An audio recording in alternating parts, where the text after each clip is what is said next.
그럼 내일은 어떤 이슈가 투자자 여러분을 찾아갈지 매일경제, 내일신문 체크해 보겠습니다. 내일장 여신 첫 번째 기사입니다.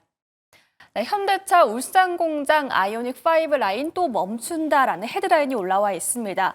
현대자동차가 울산공장 2라인 가동을 중단할 것으로 보입니다. 이 라인이 휴업에 들어선 건 올해로 세 번째인데요. 5월부터 물량이 부족한 상황이 이어지고 있었고 전기차 판매 부진이 지속됐기 때문입니다.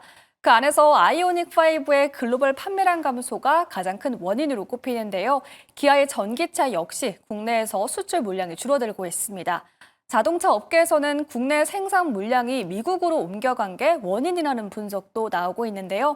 현재 현대차와 기아 모두 전기차 수출이 줄어들고 있는 상황입니다. 글로벌 전기차 캐즘 현상이 이어지고 있는 가운데 자동차 관련주의 전망, 송률 매니저와 짚어보도록 하겠습니다. 매니저님 안녕하세요. 안녕하세요. 네, 매니저님 전기차 판매 부진이 지속되고 있는 것으로 보입니다.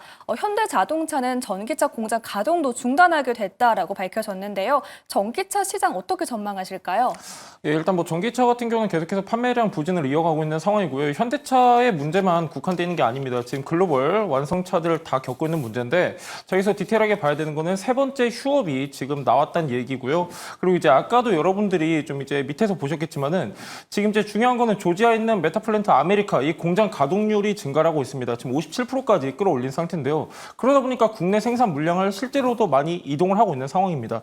그러니까 지금 이제 미국 공장의 가동률도 중요한데 가장 중요한 건 뭐냐? 전기차 캐즘 현상이 아직까지 지속이 되고 있다는 점이고요. 근데 마냥 우리가 부정적으로 볼 필요는 없습니다. 전기차 캐즘 현상 같은 경우는 지금 시작이 된 지 거의 한 1년 정도가 넘은 시점입니다. 그렇기 때문에 어느 정도 차트에는 선반영이 된 상황이고 아까도 말씀드렸지만은 지금 이제 첫 번째, 두 번째 휴업이 아니라 세 번째 휴업이 예고가 된 상황입니다. 그러다 보니까 어느 정도 차트엔 선반영이 됐어요. 저는 상대적으로 지금이 우리가 그래도 매수 메리트가 있는 가격대다라고 보고 있고요. 현대차만 놓고 봤을 때는 그렇게 부정적인 내용이 없습니다. 지금 전기차 판매량 같은 경우도 글로벌적으로 부진하다 좀 말씀을 드렸는데 우리보다도 더 심각한 게 독일 3사입니다. 독일 3사 같은 경우는 전반적인 지금 이제 포트폴리오 자체를 바꾸고 있는 상황이고 아직까지 현대 기아 같은 경우는 이런 가시적인 결과는 도출되지 않았기 때문에 그냥 저는 어느 정도 전기차 상황에 맞춰서 대응을 하고 있다라고 보여지고 있고요.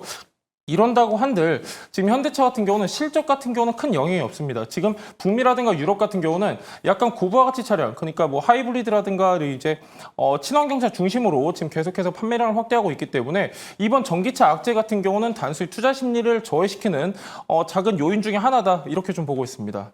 네, 전기차 캐즘에 대해서는 현재 차트에 선 반영이 됐기 때문에 너무 크게 걱정할 필요가 없다라는 인사이트 주셨습니다. 이어서 다음 기사도 살펴보도록 하겠습니다. 네, 관세 휴전 역시 해운주, HMM 쾌속 순항이다라는 기사 살펴보도록 할 텐데요. 해운주가 미중 관세 휴전을 계기로 다시 상승기에 접어들었습니다. 관세에 대한 우려를 덜면서 선적이 재개되자 컨테이너선의 운임이 상승하고 있기 때문인데요. 국내 최대 해운사인 HMM은 주가 반등과 함께 신용등급 상향까지 이어졌습니다. 나이스 신용평가사는 HMM의 신용등급을 기존 A-에서 A+로 두 단계 끌어올렸습니다. 지난 9일부터 오늘까지 주가는 22% 상승했는데요. 16일에는 장중 52주 신고가를 경신하기도 했습니다. HMM뿐만 아니라 글로벌 해운사 전반적으로 주가 상승이 나타났는데 그 이유로는 상하이 컨테이너선 운임지수가 회복했기 때문입니다. 하지만 증권가에서는 해운주는 운임 변동성이 크고 또 지정학적 리스크에 노출됐기 때문에 추세적으로 상승하기는 어려울 거라는 전망도 나오고 있는데요. 이에 대한 부분 매니저님 인사이트 들어보도록 하겠습니다. 매니저님, 네. HMM과 해운주 전반에 상승이 나타나고 있는데 이런 흐름이 지속될 거라고 보실까요? 이게 약간 두 가지로 나눠서 보실 필요가 있습니다. 지금 실제로 컨테이너 운임 지수 같은 경우는 계속해서 회복세를 나타내고 있는데요. 아나운서님께서 지금 이제 HMM에 대해서 22% 정도 상승을 말씀해 주셨는데 최근에 정말 많이 올랐습니다. 근데 이걸 좀 디테일하게 보셔야 됩니다. HMM 오른다고 해서 해운주들 다 따라 오른 게 아니죠. HMM 같은 경우는 관세 리스크가 불거진 3월 초부터 해가지고 최근까지 한 두 달 정도 가격 조정, 기간 조정을 받았습니다.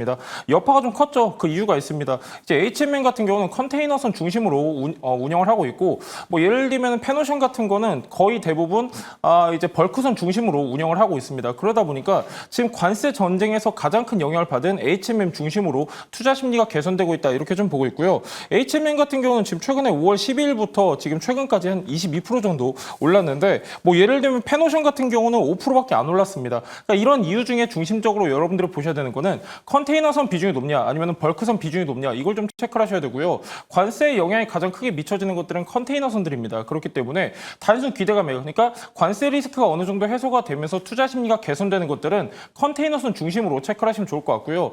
나는 약간 저평가 매력으로 보고 싶다 하시는 분들은 벌크선 비중이 높은 뭐 펜오션이라든지 흥하해운 이런 쪽 체크하시면 좋을 것 같습니다. 네, 자세한 전략까지 세워주셨습니다. 이렇게 송율 매니저 인사이트 만나봤고요. 내일장 신문도 미리 읽어봤습니다. 이어지는 주주총회에서 내일장에 대비하기 위한 종목도 확인해 보도록 하겠습니다.